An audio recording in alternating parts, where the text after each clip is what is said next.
America, Iraq आणि Israel युद्धाची झळ आता लोकांच्या किचनपर्यंत पोहोचल्याचं पाहायला मिळतं. आपण या ठिकाणी पाहिलं तर भारतात देखील या युद्धाची झळ पोहोचल्याचे पाहायला मिळते.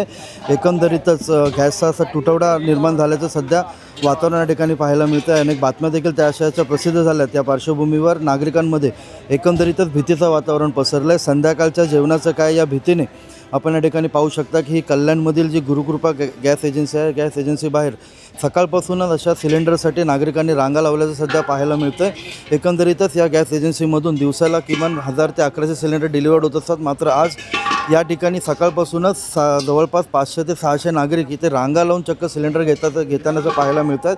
ही एकमेव एजन्सी नाही तर कल्याणमध्ये विविध ठिकाणी अशा प्रकारे नागरिकांनी घाबरून सिलेंडरसाठी रांगा लावल्याचं एकंदरीत पाहायला मिळतं. त्यामुळे कुठेतरी जाऊन या वितरकांवर देखील या ठिकाणी ताण पडल्याचं पाहायला मिळतं. आपल्यासोबत काही नागरिक देखील आहेत. दादा, क्यों आए हैं यहाँ पर?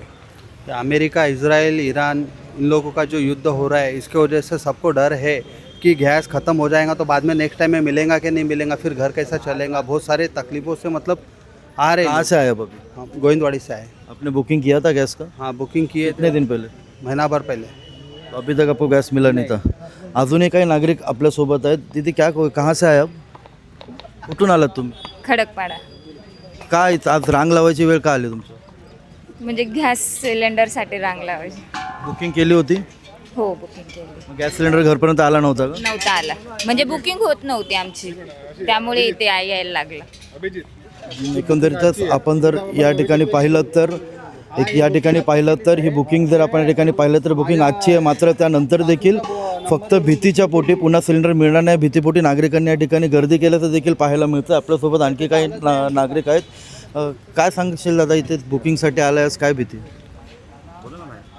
बहुत अनुभव हमारा बुरा है यहाँ पे कि हमारे को यहाँ पे लाइन लगा के लेना पड़ रहा है. 20 दिन पहले नंबर लगा, अभी तक सिलेंडर मिला नहीं है. और हमारे उपास चालू है, फिर भी हमको यहाँ पे उपास में हमको नंबर लगा के लेना पड़ रहा है.